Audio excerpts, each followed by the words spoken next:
നമസ്കാരം. റാഫ്റ്റോ ക്രിക്കറ്റിലേക്ക് അവർക്കും സ്വാഗതം. ICC ചാമ്പ്യൻസ് ട്രോഫിയിൽ ടീം ഇന്ത്യ ഇന്ന് ന്യൂസിലാൻഡിനെ നേരിടുകയാണല്ലോ. ഈ മത്സരം കളിക്കാൻ ഇറങ്ങുന്നതോടെ വിരാട് കോഹ്ലി മറ്റൊരു അപൂർവ മൈൽ സ്റ്റോൺ പിന്നിടും. അതെ, 300 മത്സരങ്ങൾ തികക്കുന്ന താരം. ഏകദിനത്തിൽ 300 മത്സരങ്ങൾ തികക്കുക എന്ന് പറഞ്ഞാൽ അത് അപൂർവമാണ്.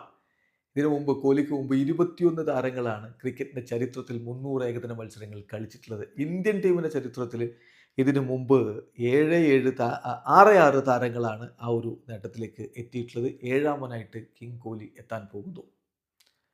നോക്കാം നമുക്ക് ആരൊക്കെയാണ് ഇന്ത്യക്ക് വേണ്ടി ഏറ്റവും അധികം മത്സരങ്ങൾ കളിച്ചിട്ടുള്ളവർ. അതിൽ 300 കടന്നിട്ടുള്ളത് ആരൊക്കെയാണ്? ഒന്നാമത് സച്ചിൻ ടെണ്ടുൽക്കർ 463 ഏകദിന മത്സരങ്ങൾ ഇന്ത്യക്ക് വേണ്ടി അദ്ദേഹം കളിച്ചിട്ടുണ്ട്. രണ്ടാമത് MSD 347 ഏകദിന മത്സരങ്ങൾ. മൂന്നാമത് രാഹുൽ ദ്രാവിഡ് 340 ഏകദിന മത്സരങ്ങൾ.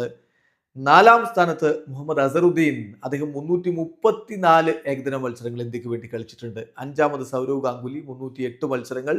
ആറാമത് യുവരാജ് സിംഗ് 301 മത്സരങ്ങൾ. ഏഴാമത്തെ ഇന്ത്യക്കാരനായിട്ട് ഇന്നത്തെ ദിവസം വിരാട് കോഹ്ലി മാറുകയാണ് എന്നർത്ഥം.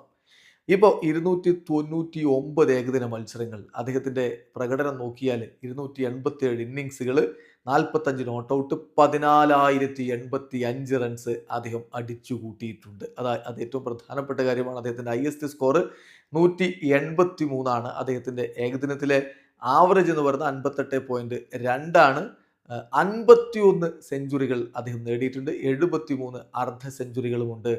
1318 ഫോറുകൾ, 152 സിക്സറുകൾ. ക്യാച്ചിൻ്റെ കാര്യം നോക്കിയാൽ 158 ക്യാച്ചുകൾ. അങ്ങനെ പൊളിച്ചടുക്കി വിരാട് കോഹ്ലി ട്രിപ്പിൾ സെഞ്ചുറിയിലേക്ക് 300-ാം മത്സരത്തിലേക്ക് ഇന്നിറങ്ങുകയാണ്. വീഡിയോ അവസാനിക്കുന്നു. ക്രിക്കറ്റ് ലോകത്തെ കുടുംബ വിശേഷങ്ങളുമായി റാഫ്റ്റോക്സിൽ എത്താം.